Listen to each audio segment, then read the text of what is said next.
एक तरफ जहां कोरोना के मामले तेजी से बढ़ते ही जा रहे हैं और तीसरी लहर किसी भी वक्त दस्तक दे सकती है। ऐसे में डरा देने वाली कुछ और समस्याएं भी सामने आ रही हैं। देश के अलग अलग राज्यों के अस्पतालों से एक रहस्यमय संक्रमण के मामले देखे जा रहे हैं। इसे ब्लैक फंगस बताया जा रहा है। इस संक्रमण की वजह से कोविड मरीजों की स्थिति गंभीर हो रही है। डॉक्टरी भाषा में इसे श्लेष्मा यानी म्यूकोरमाइकोसिस के नाम से जाना जा रहा है।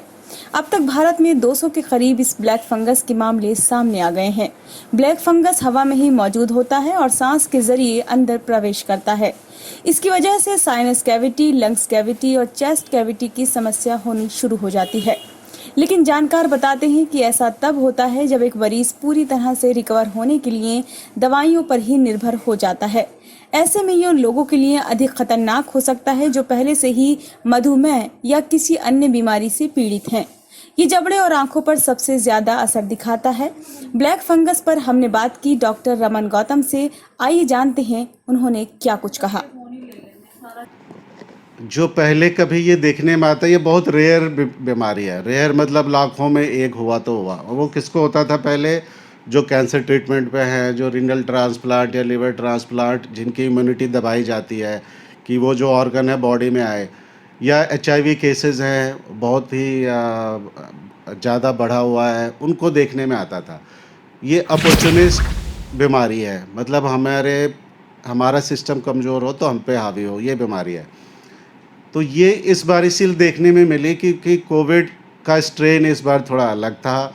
इसमें स्टेरॉइड्स देनी ज़्यादा पड़ी क्योंकि एक साइटोकाइन स्टॉर्म आता है जिसमें सडनली अच्छा भला आदमी का ऑक्सीजन सेचुरेशन गिर जाता है, तेज़ बुखार होता है, खांसी बहुत होती है और समय से इलाज ना हो तो उसका देहांत भी हो सकता है। तो इसमें ये स्टेरॉइड देना ज़रूरी था। अब स्टेरॉइड देना ज़रूरी था तो उसका एक साइड इफ़ेक्ट ये हुआ कि बॉडी की इम्यूनिटी कम हुई, शुगर लेवल्स बढ़े और इस बार थोड़ा सा इलाज का दौरान लंबा रहा, है ना, 10 से 15 दिन। तो जिनको भी थोड़ा ज़्यादा लंबा हॉस्पिटल में रहना पड़ा, लंबा चले, बाईपैप पे रहे, वेंटिलेटर पे ज़्यादा देर रहे, उनको इस बार ज़्यादा देखने को मिला क्योंकि इम्यूनिटी डाउन हुई।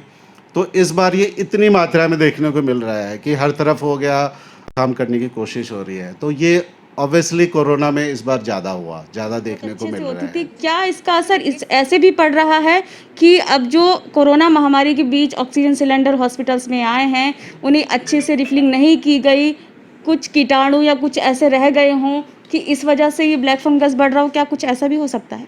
पिछले 2 बार में जो ऑक्सीजन की डिमांड थी वो बीमारी इतनी ज़्यादा नहीं थी तो वो ऑक्सीजन डिमांड पूरी होती रही।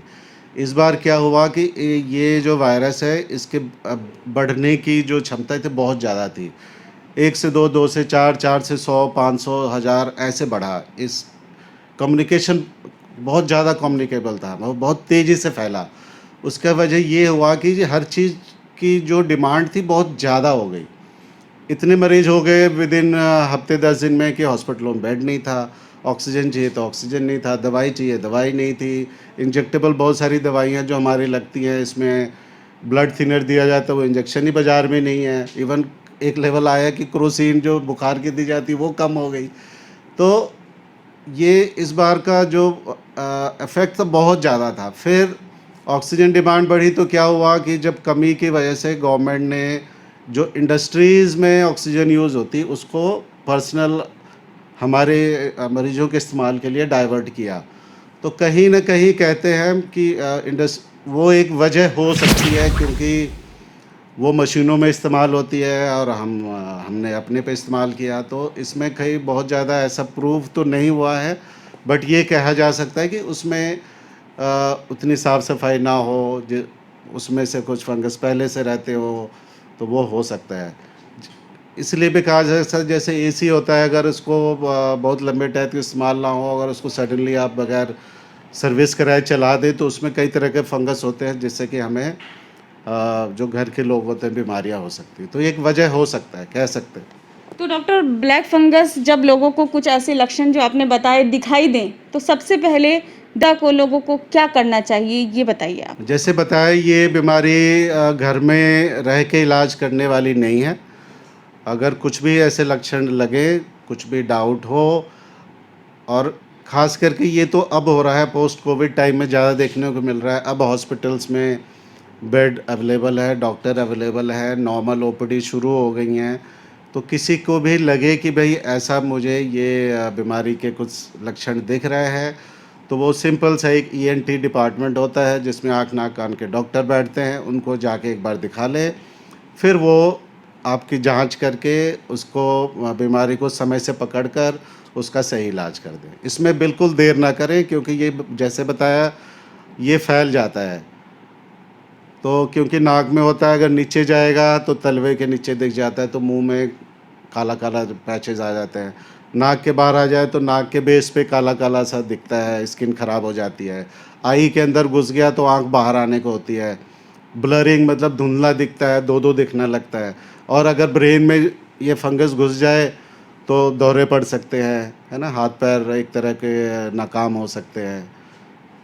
तो ये इसमें देर नहीं कर सकते आप। Bureau report, Delhi up to date.